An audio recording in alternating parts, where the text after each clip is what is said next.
Dans la cuisine écossaise, le saumon a une part de choix, mais aussi la truite. Pas étonnant qu'on la retrouve au menu d'auberge. Et pour fournir son resto, Daniel s'approvisionne à une pisciculture des environs. Vous allez voir qu'on n'élève pas les truites comme les poulets ou les moutons.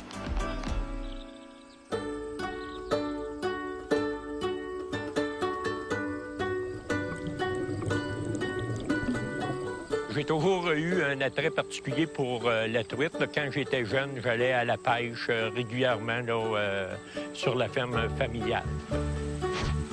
Je m'appelle Normand Roy. Je suis copropriétaire de la ferme piscicole des Bobines à East-Terrefort. Présentement, la quantité de poissons qu'on a dans notre entreprise, là, avec les petits puis les gros, c'est environ 500 000 truites. J'ai commencé la production en 1975 à Saint-Malo. Après ça, j'ai décidé de partir un nouveau site à Saint-Edwidge qui était alimenté par le ruisseau des Bobines.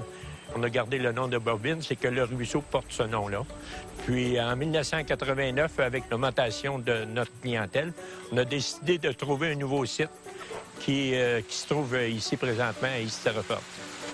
On produit annuellement 200 tonnes de truites arc-en-ciel.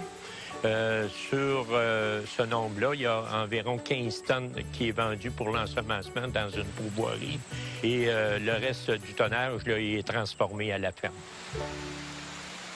C'est ici qu'on reçoit les œufs qu'on achète des États-Unis. Présentement, on a des œufs qui ont éclos là, il y a une semaine. Vous voyez ici dans le tiroir, là, on a plein de petits poissons. Après 3 semaines, le poisson va commencer à nager, puis on va commencer à le nourrir. Une petite question quiz. Combien il y en a dans le bassin?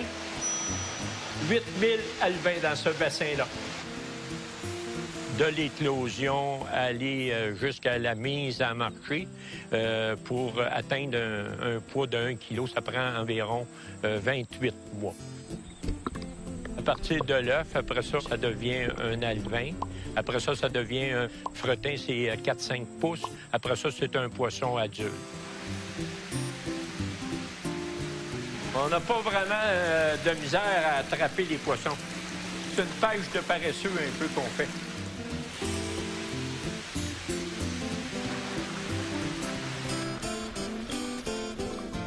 Par sa nature, le poisson, il est cannibale et carnivore. Par exemple, en nature, le poisson va se nourrir d'insectes, de vers de terre, il va se nourrir de petites grenouilles, puis même il peut aller jusqu'à manger ses frères ou ses sœurs d'autres espèces aussi. Bon, la moulée contient principalement du maïs, du soya, du blé et finalement de la farine et de l'huile de poisson. Ce qui est intéressant pour le poisson, c'est qu'il y a un bon taux de conversion alimentaire. Et je vous donne un exemple. Pour produire 1 kg de chair, ça prend environ 1,1 kg de nourriture. C'est un des animaux là, qui a une meilleure performance au niveau de taux alimentaire. On a choisi le site d'East-Terrefort pour la qualité des eaux et la quantité des eaux.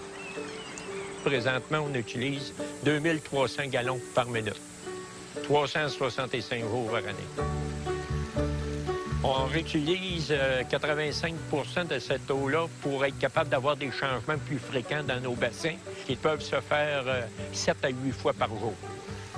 Le CO2 et l'ammoniac sont causés par les déchets du poisson. Fait qu'en dégazant l'eau avec des chutes, on enlève le CO2. Puis l'ammoniac, elle, on la tolère jusqu'à un certain pourcentage. C'est pour ça qu'on limite notre recirculation à 85 Le plus grand plaisir, là, qu'on perd pas, même après 39 ans, là, c'est de nourrir le poisson. Ça, ce plaisir-là, il se perd pas. Puis je l'ai encore.